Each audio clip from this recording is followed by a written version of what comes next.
So first video is posture. So let's go over the basics real quick. So for belly dance, you really need to have bent knees, just a little bit bent, as if you're straight, your hips can't really go anywhere. So just bend them just enough that it feels nice and relaxed, and you kind of bounce a little. And wiggle your hips a little.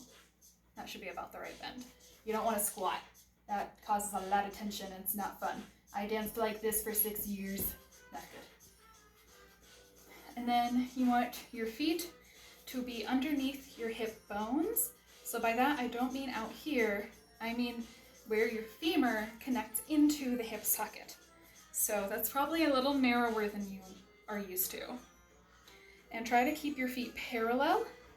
You can either have the outsides of your feet parallel to each other, or the insides, or somewhere in between. Whatever feels good to you. I usually go a little bit somewhere in between. And then try to make sure that your feet aren't rolling in or rolling out. So a good cue for this is go ahead and pick all your toes up off the floor. Feel where your feet are. Keep your feet exactly the same, except put your toes back on the floor. It should feel nice and sturdy.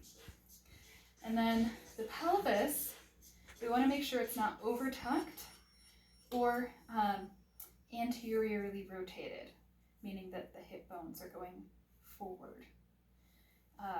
Most of us have a tendency to be more anteriorly rotated. So go ahead and engage your lower abdominals a little bit to bring your hip bones into a nice neutral posture.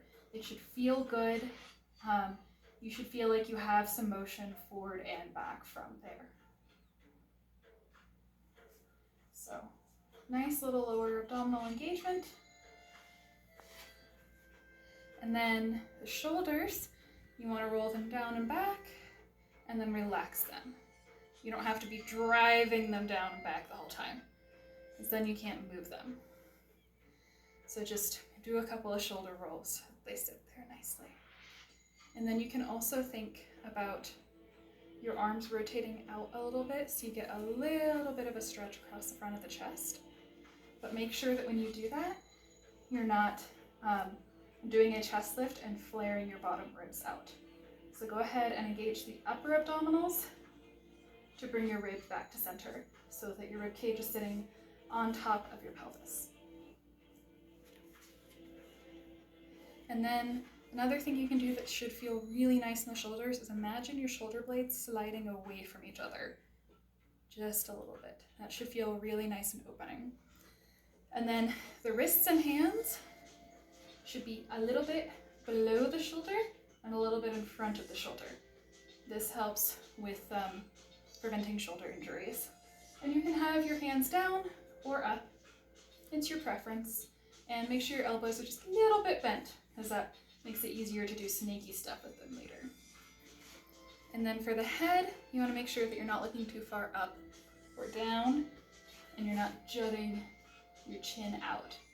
So go ahead and make sure that your head is sitting nice and on top of the chest, and that you're sort of looking straight forward. That's summary of posture.